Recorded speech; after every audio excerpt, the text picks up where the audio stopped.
半岛晨报报道，最近有市民接到号码显示为96110的来电，以为是诈骗电话，接都不接就直接挂掉了。殊不知，这样做的后果很严重，您可能正在遭遇电信网络诈骗。96110是全国统一的预警劝阻咨询电话，目前有3大主要服务功能。劝阻。接到96110这个号码打来的电话，说明市民或其家人正在遭遇电信网络诈骗，又或者属于易受骗高危人群。咨询：市民如遇到疑似电信网络诈骗，可致电咨询。举报：市民如发现涉及电信网络诈骗的违法犯罪线索，可通过该专线举报。你们知道吗？为了及时劝阻群众，避免其上当受骗，反诈民警经常会一遍又一遍地拨打事主电话。然而，部分市民落入了骗子的圈套，非但不听劝阻，还把民警当成骗子，执意汇款，直到发现受骗才幡然醒悟。郑重提醒：96110来电一定要接听。截至今日20时，全球累计确诊3109万3292例，现存确诊735万3985例。中国以外累计确诊3124万0881例，累计死亡96万1407例。国内现存确诊414例，累计确诊9万0885例，累计死亡4744例。据环球时报新媒体消息，印度则为一个网站9月17日发表文章，认为印度第3艘航母建造计划的搁置将影响印度海军的蓝海作战能力。作者是印度海军情报局的前首席主管，曾在印度内阁秘书处任职。文章称，看起来印度似乎要放弃第2艘国产航空母舰的计划，而中国正准备让其航空母舰打击群冲入印度洋地区。据报道，印度第1艘国产航空母舰维克兰特号已准备好在2020年9月开始试验，并有望在2022年全面投入运营。来自1点资讯官方播报，据海外网9月21日电，近一段时间，印度多地蔓延着一股抵制中国制造的情绪，并呼吁使用印度制造的产品，以减少对中国进口产品的依赖。然而，印媒21日发文指出，抵制中国货说起来容易，做起来难。印度多名商人在接受采访时提到，中国货已经进入了印度人生活的方方面面，停止进口恐将导致印度市场瘫痪。据印度斯坦时报21日报道，在印度最大的灯饰批发市场巴吉拉特宫1楼的商店店主马尔霍特拉表示，在自己的店铺中，几乎所有的灯都是从中国灯饰之都古镇镇进口的。我们有大约400种吊灯设计，但其中只有大约10种是印度风格的。印媒指出，事实上市场上90%的灯都是中国制造的。澎湃新闻消息，9月21日，外交部发言人汪文斌主持例行记者会，有记者提问，一些观察人士表示，字节跳动在避免了禁令的同时，保留了 TikTok 在美业务。与此同时，微信也赢得了法院暂停执行命令的禁令。请问中方对此有何看法？汪文斌表示，我们不对企业的具体商业行为发表评论。作为原则，我愿意重申，中方敦促美方尊重市场经济和公平竞争原则，遵守国际经贸规则，停止将正常经贸合作政治化，为外国企业在美投资经营提供开放、公平、公正、非歧视的营商环境。澎湃新闻消息，9月21日，外交部发言人汪文斌主持例行记者会，有记者提问，近一个时期，美国多名政府高官多次就新疆强迫劳动问题批评中国政府，美国还出台了制裁新疆企业的措施，请问中方对此有何评论？汪文斌表示，中国国务院新闻办公室前不久发表了新疆的劳动就业保障白皮书。如果美方有关人士真正关心新疆的劳动就业情况的话，建议他们好好读一读这本白皮书。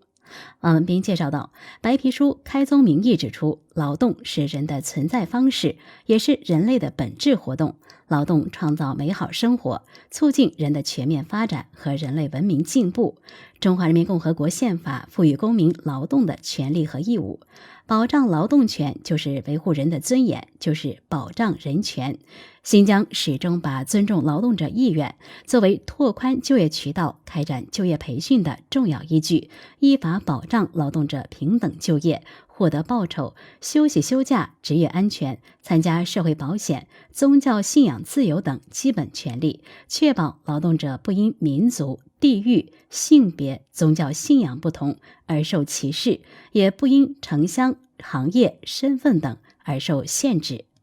央视新闻报道，海关总署21日通报，在海关总署指挥下，深圳、北京等10个直属海关共同参与，破获一起特大钻石走私案。经初步查证，涉案团伙自2015年至今涉嫌走私钻石案值38.8亿元。10个直属海关共出动警力1000余名，分成200余个行动组，同步开展804打击钻石走私集中收网行动。行动期间，海关缉私部门共抓获犯罪嫌疑人121名，现场查获涉嫌走私的钻石2520余颗，碎钻4000余克拉，镶钻首饰158件。经初步查明，国内货主团伙向境外多家钻石供应商订购钻石，揽货团伙、通关团伙在香港取货后，通过水客、粤港两地牌小车乘客，以人身藏匿、货车藏匿等方式，从深圳、罗湖、黄冈等口岸走私入境，再将货物直接交付货主，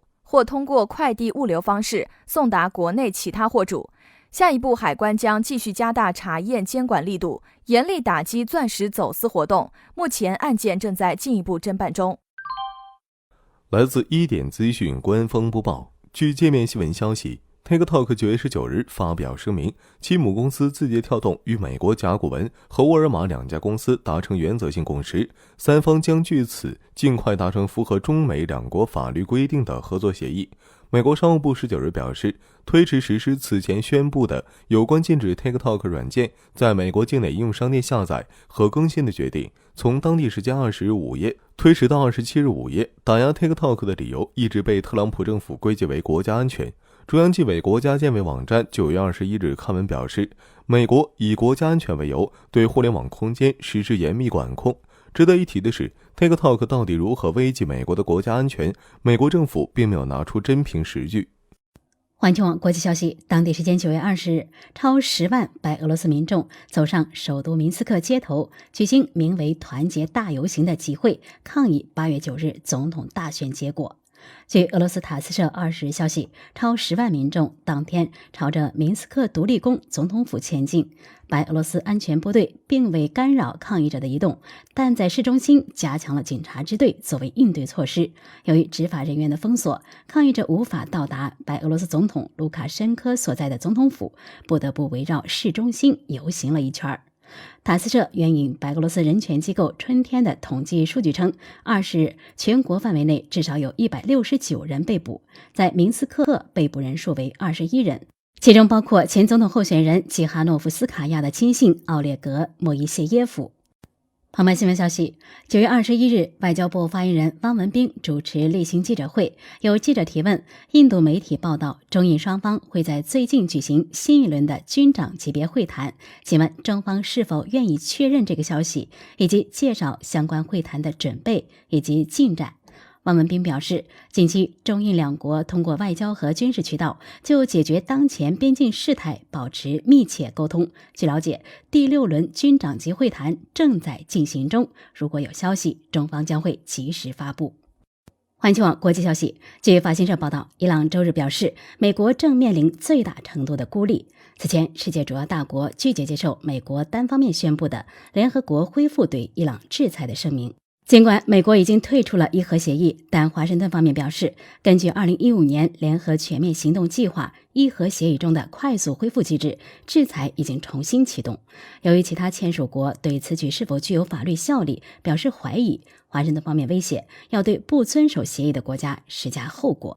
伊朗总统鲁哈尼表示，美国向伊朗施压的行动会适得其反。他在电视转播的内阁会议上称，我们可以说，美国在政治和法律方面对伊朗的极限施压已经变成了美国自身的最大孤立。报道指出，美国坚称自己仍是伊核协议的参与者，因为只有这样才能启动8月20日宣布的快速恢复制裁选项。然而，几乎所有其他联合国安理会成员国都对美国执行这一法律行动的权利提出了质疑，而联合国机构也没有进一步依此采取措施。来关注个人信息保护方面， 9月20号，正值网络安全宣传周个人信息保护主题日，关注 APP 个人信息保护，守护公民个人信息安全主题发布会活动在京召开。南都个人信息保护研究中心人工智能伦理课题组和 APP 专项治理工作组发布了人脸识别应用公众调研报告2020。报告发现，当前人脸识别技术普及率高，但仍存在强制使用等问题。60%受访者认为人脸识别技术有被滥用的趋势。报告发现，在交通安检场景遇到强制人脸识别的受访者最多，达到27.39%。相比人脸识别，受访者更愿意使用指纹、手机验证码、密码等验证手段。超过30%的受访者表示，已经因人脸信息泄露、滥用等遭受损失或隐私被侵犯。此外，针对目前几类较有争议的人脸识别应用场景，受访者最不能接受的是商场使用人脸识别收集顾客的行为数据。北京时间9月20日晚消息，腾讯控股在港交所公告称，微信应用程式可能无法在美国获得新用户。而现时在美国的用户持续更新微信应用程式，也可能受到负面影响。公司一直并将继续与美国政府及美国其他利益相关者进行磋商，以达成长远解决方案。同时，腾讯表示，被禁止交易识别下的禁止生效后，美国现有微信应用程式用户可能可以继续使用微信应用程式进行交流。此外，美国的用户持续更新微信应用程式也可能受到负面影响，通过微信应用程式提供的服务质量可能也会受到负面影响。本公司正在进一步评估被禁止交易识别对本集团的影响。据台媒9月20日报道，有传林志玲上周四在台北医院开刀，状况让人担忧。至20日傍晚，林志玲经纪人回应，姐姐因为支气管问题常常过敏发炎，检查呼吸系统之后，在医生建议下做了耳鼻喉科的一个小手术，谢谢关心，大家都要注意身体。据了解，林志玲15年前在大连坠马，情况严重，送医治疗，后来身体几度亮红灯。2年前，林志玲在北京宣传女儿国亦曾出现状况，当时每天需要到医院打抗生素，医生要求她好好静养，才会避免其他病变。而一向敬业的志玲姐姐为了健康不得不暂停工作。据说支气管问题已经困扰林志玲5年，这次秘密入院，情况尚未可知，但经纪人回应模棱两可。对于开刀会否影响林志玲漂亮的容貌及留下伤疤时，经纪人以私事为由不愿作答。来关注留学生就业方面，在海外疫情蔓延下，留学生的就业现状如何？据南都记者了解，近日一家在线职前教育平台发布的2020海归就业力调查报告显示，受疫情及就业移民政策收紧双重影响，海外留学生纷纷转向国内求职，归国就业留学生暴增70%，达80万，近40%海归年薪不足10万。据统计，2020年回国求职的80万海归，还要与874万国内应届毕业生站在同一赛道，向有限的岗位发起冲击。对于归国第一份工作，工作城市是受访海归在求职时最优先考量的因素，其次是薪酬福利、个人发展空间。数据表示，88.1%的受访海归能够在半年内拿到 offer，而12.8%的海归认为自己应该拿到30万以上年薪，而真正拿到这一数字的仅占5%。有接近40%海归的实际年薪不足10万，这一比例相较去年增加了足足1%。结合以往的招聘经验，82%的企业认为海归的候选人就业最核心的竞争力在于语言沟通表达能力，外语能力突出是最大亮点。但在分析受访企业对海归人员的评价时发现，有高达86%的企业认为海归优越感过高。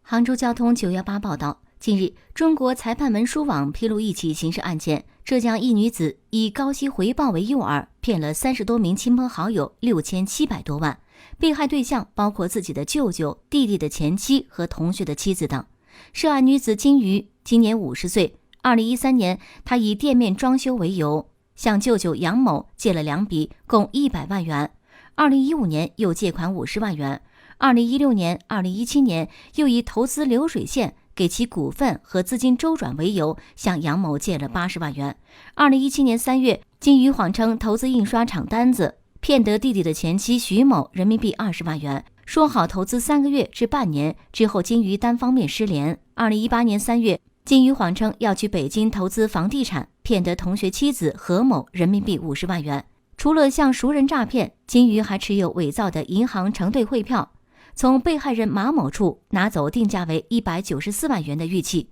最终，浙江省绍兴市越城区人民法院判决被告人金鱼犯集资诈骗罪、票据诈骗罪，决定执行有期徒刑18年，并处罚金人民币30万元。